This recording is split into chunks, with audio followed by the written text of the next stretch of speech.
Hey, good morning. Well, we're finally down here in Arkansas. This is one of my favorite hunts of the year. Getting down here, we're sitting down here on public ground, and I just absolutely love to hunt this state. There's just an abundant amount of deer. We're able to get the Cabela's outfitter tent with the wood stove out, and be able to hang some tree stands, hunt some of the saddles and everything. And I got this pop-up blind right here, and I'll touch on a couple strategies that I'm using down here. A lot of the public ground down in Arkansas typically have food plots, and this is one that we're hunting over right now. It looks like it's winter wheat or rye. I'm not quite sure what they've got going on with this one, but we did see a couple deer this morning. Just nothing we really wanted to harvest. Now, yesterday morning we saw a few more deer. It seemed like it was a little colder and calmer. But nonetheless, it's still been a blast coming, being down here, and we've got a little bit longer to get out there and hunt. But touch on a couple strategies. Number one is food source. If you're wanting to isolate those does, and typically the rut usually occurs down here a little bit earlier than it does in our Kansas and Missouri area.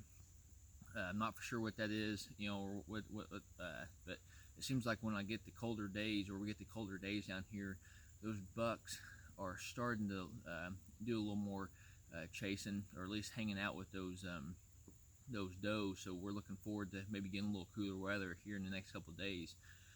But food source is number one strategy. The second strategy is, if I'm actually going to hunt in the woods, I'm going to be looking down here is for the saddles. And typically, a lot of the Arkansas, it's got a lot of hill country.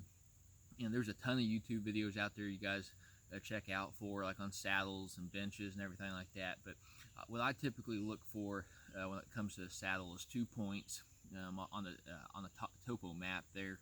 And what those 2 points are is the highest elevation, so they're top of the hills. And then what will generally happen on those is, if you look on that map, you should see them coming down in here, and there should be a flat area, and you should be able to tell because it should be a big circle right in there, and that's what they call a saddle.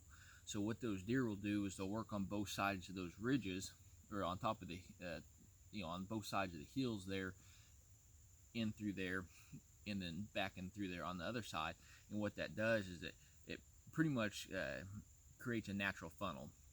You also have deer that'll come up the fingers there, and that works it works out well for some additional, but different funnels back up into that.